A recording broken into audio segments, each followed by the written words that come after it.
Hey, how are ya? Hey, how are ya? Hey guys, this is Chief Landless bringing you guys what I'm mostly known for, which is Demolition, and a lot of kills go hand in hand with this gameplay and me. So I hope you guys enjoy. I'm using the Silenced Infield, a very underrated beginning assault rifle. I highly recommend using it once you prestige. Not too many people do. They basically use other weapons until the FAMAS is unlocked at the whatever level it's unlocked. I can't remember off the top of my head. But I use it every time I prestige, and works wonders until better weapons are unlocked. Also, I'd like to point out the kill streaks I'm using here are Spy Plane, Attack Helicopter, and Chopper Gunner. Unfortunately, not the best kill streak setup for Demolition, especially with the team that I have, as we all fight for airspace, and a lot of other people have the same type of kill streaks, like a Chopper Gunner or Attack Helicopter. So in the end of the game, I still have a stockpile worth of kill streaks that I never got to use, which is unfortunate, but I didn't have enough COD points at the moment when I prestiged to buy any other kill streaks, so I just I chose the best kill whoring ones and went with it. But that's not the point. What I'm doing right now is I'm fulfilling my promises that I made on my channel. The first one was to make a YouTube settings video of how I basically edit, compress, and upload to YouTube. I have uploaded that video, and you can go search for it on my channel. I'll put the link in. Actually, you know what? I'll put the link in the description. That's a lot easier. So I'll do that there. And so that's one promise fulfilled. The other one was I had promised to tell you guys a story that I mentioned actually a few videos back, which was I guess a story that it's got a big moral to me. It's deep and dear to my heart, and it's the day that I'll never forget, and I believe everyone out there has their own, and I encourage you guys to share your stories, and I promised to do that a while, so I'm going to get that out of the way here. It's rather unorthodox for me to do a story, so if it's not great, I apologize. I'm not known as a storyteller, but I'm fulfilling my promises and moving on, and I would like to point out that yes, I did type up this story, but I did ad-lib here and there, as I did want to put some effort and some thought into it as I tell you guys the story, and I hope you guys enjoy, and I hope you guys stay here for the full time. I understand it is a longer video, and I appreciate if you watch the entire thing, as the ending is very important. And just want to say thanks guys for watching. I hope you guys enjoy the gameplay in the background as I awkwardly wait for this guy to plant a bomb. I'll let you guys go, and I'll let you guys enjoy the story. Have a good one. And if you wouldn't mind liking the video, if you do so at the end of the video, that'd be great. Thank you.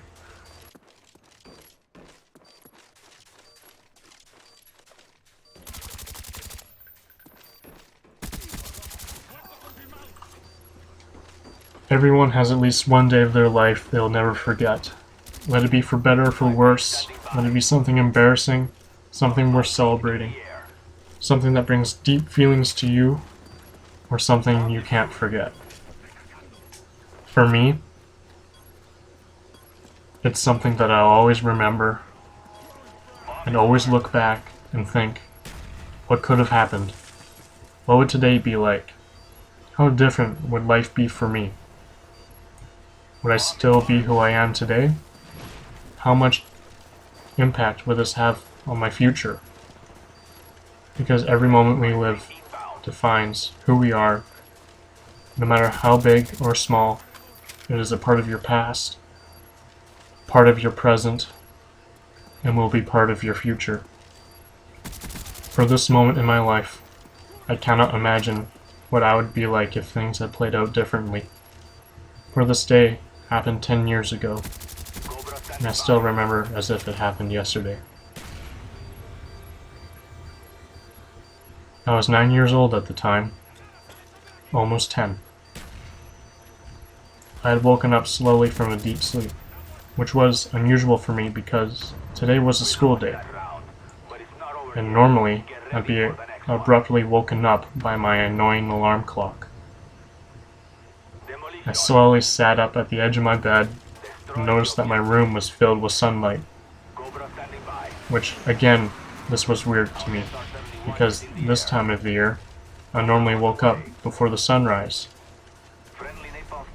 I placed my feet on the cold hardwood floors, and then turned around to look at my alarm clock on my desk. which was flashing 12 a.m. Normally a kid would panic and realize maybe the power had gone out.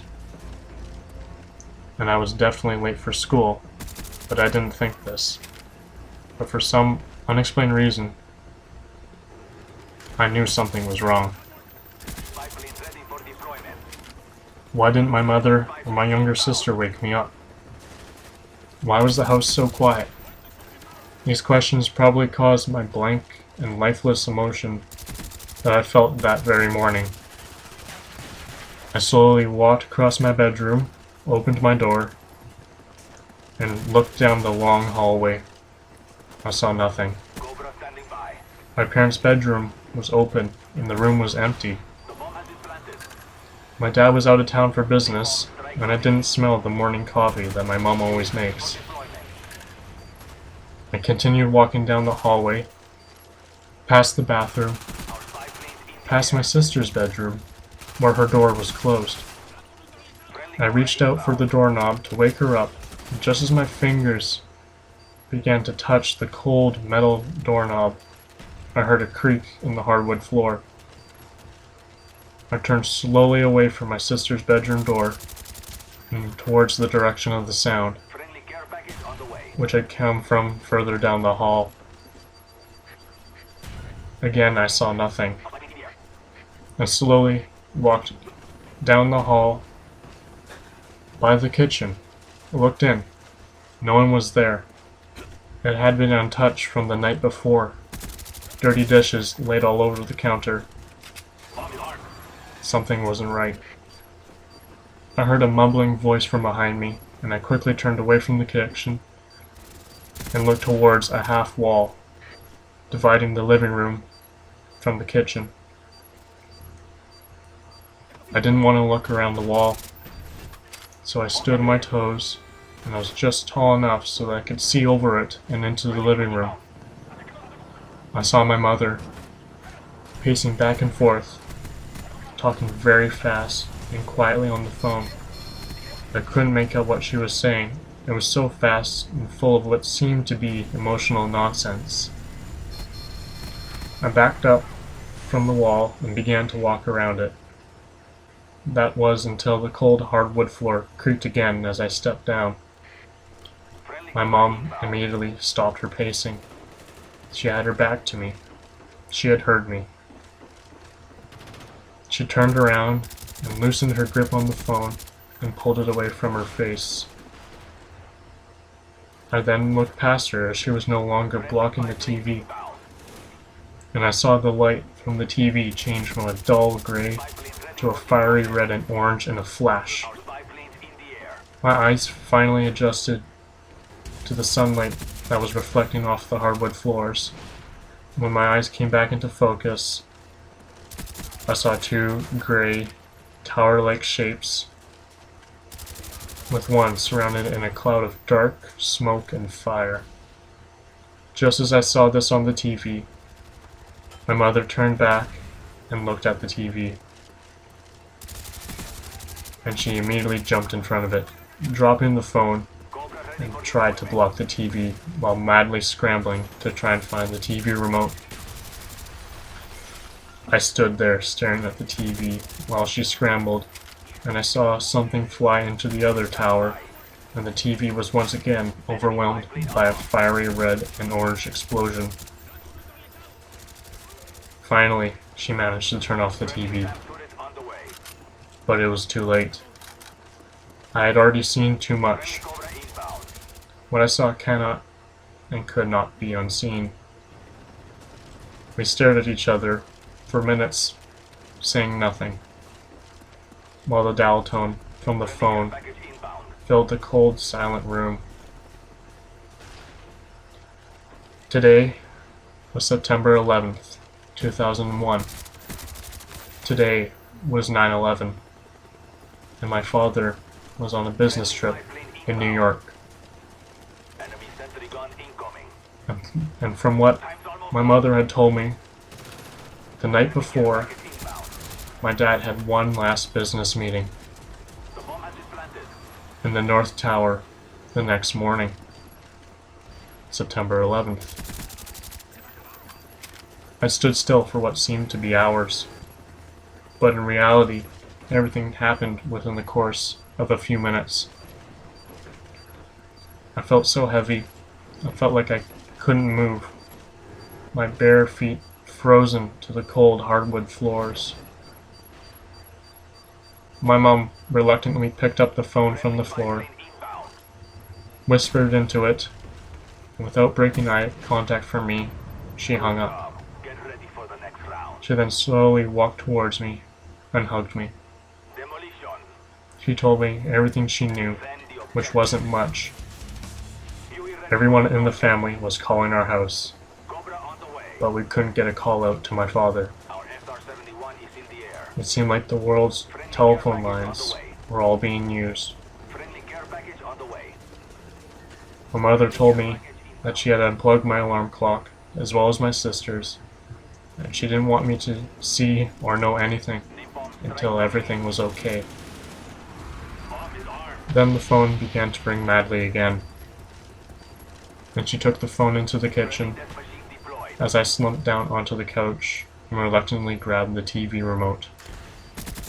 I turned the TV on and saw the replay of the planes hitting both towers hundreds of times from different angles, over and over and over again. I just sat there emotionless, unable to comprehend what was unfolding over and over again before my eyes. And then just as my mother was walking back into the living room, the unthinkable happened. People began to jump from the towers as they began to fall. I couldn't watch. I watched as New York was swallowed into a cloud of thick, gray dust.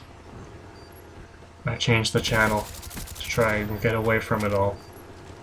And the same image was in front of me. Every channel was the same, with the collapse of the towers playing on repeat.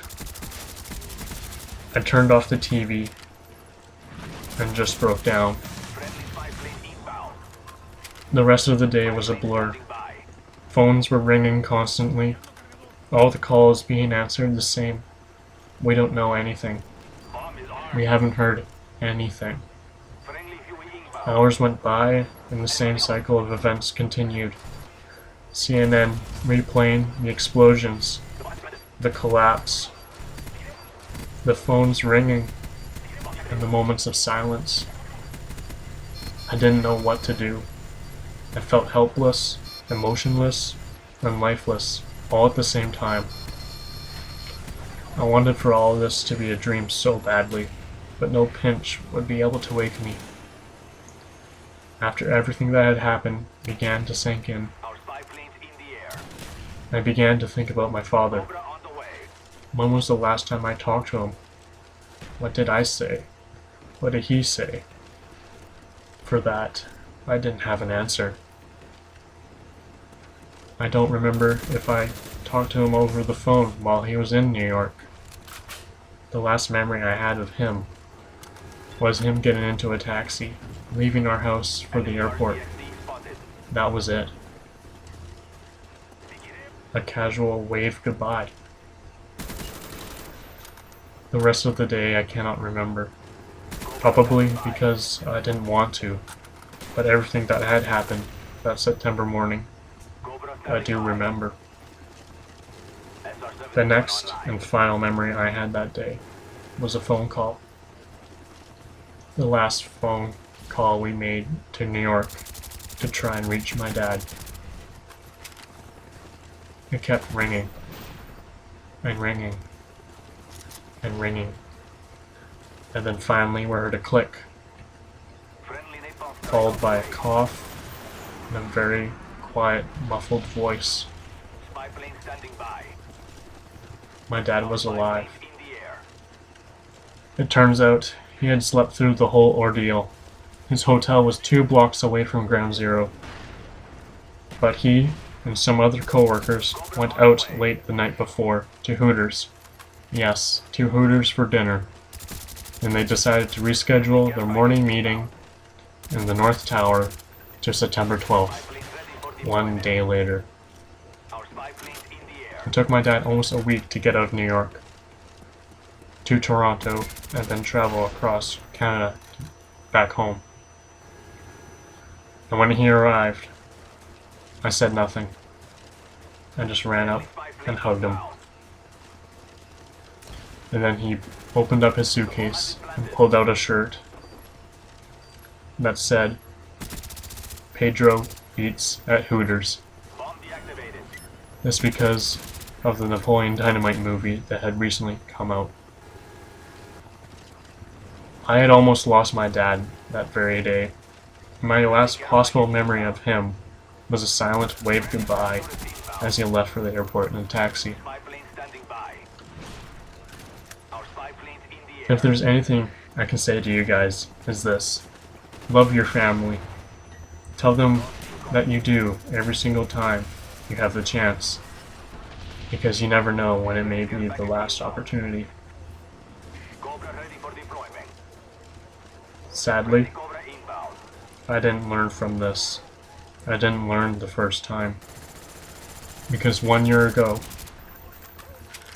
I didn't talk to my grandmother who had called our house. She only talked to her son, my dad. She wasn't calling to make plans to visit the following weekend like my grandparents do all the time. She was just briefly checking in and saying hello.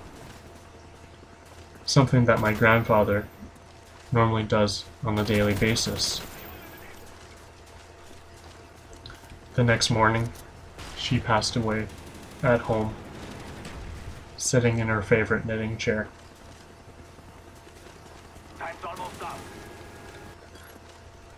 I regret not talking to her on the phone.